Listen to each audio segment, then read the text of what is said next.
Exit पोलनुसार महाराष्ट्रातलं भाजपचं 45+ जे स्वप्न आहे ते अधुरं राहणार आहे। एबीपी माझा आणि सी वोटरच्या एक्झिट पोलनुसार महायुतीला फक्त 24 जागा मिळणार आहे, तर महाविकास आघाडीला 23 जागांचा अंदाज वर्तवण्यात आलाय। महाराष्ट्रामध्ये भाजपला 17 जागा मिळण्याची शक्यता आहे, तर एक्झिट पोलनुसार शिंदेंच्या शिवसेनेला 6 जागा, अजित पवारांच्या राष्ट्रवादीला फक्त 1 जागा मिळेल असा अंदाज वर्तवण्यात आलाय। तर उद्धव ठाकरेंच्या मशाल या चिन्हाला 9 ठिकाणी विजय मिळेल असा सुद्धा अंदाज वर्तवण्यात आलेला आहे। तर शरद पवारांच्या राष्ट्रवादीला 6 जागांवरती विजय मिळण्याची शक्यता वर्तवलेली आहे। महाराष्ट्रामध्ये काँग्रेसला 8 जागा मिळतील असा अंदाज या एक्झिट पोलनुसार वर्तवण्यात आलेला आहे।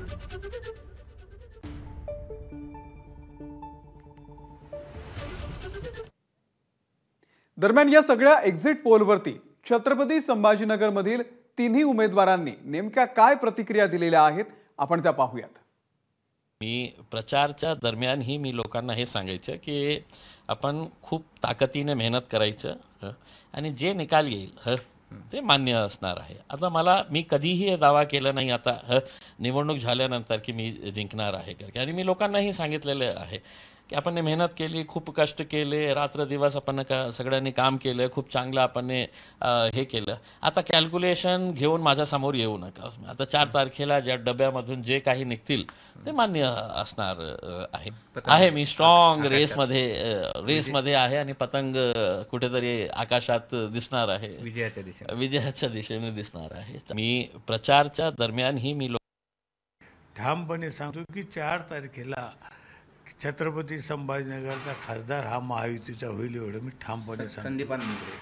100% आता उमेदवार मीच आहे, त्याच्यामुळं सगळ्या मतदाराच्या बाळासाहेबांच्या आशीर्वादानं एकनाथ शिंदेसाहेब असतील, देवेंद्र फडणवीस असतील, अजितदादा असेल, मनसेचे राज ठाकरे असतील, सर्व महायुतीच्या नेत्याच्या आशीर्वादानं, मतदाराच्या आशीर्वादानं निश्चित यावेळेस खासदार हा महायुतीचा होईल। ठामपणे सांगतो विजयाची 4 तारखेला 100%।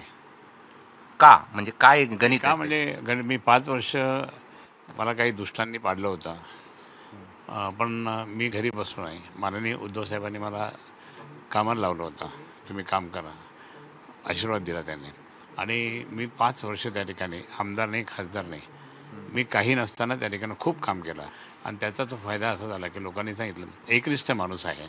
सगळे फुटले पण खैरेसाहेब फुटले नाही। खैरेसाहेब एकनिष्ठपणे बाळासाहेबांच्या पठडीत तयार झालेले आहे। उद्धव साहेबांच्या बरोबर त्यांनी उद्धव साहेबांना साथ दिली, हे लोकांना पटलं।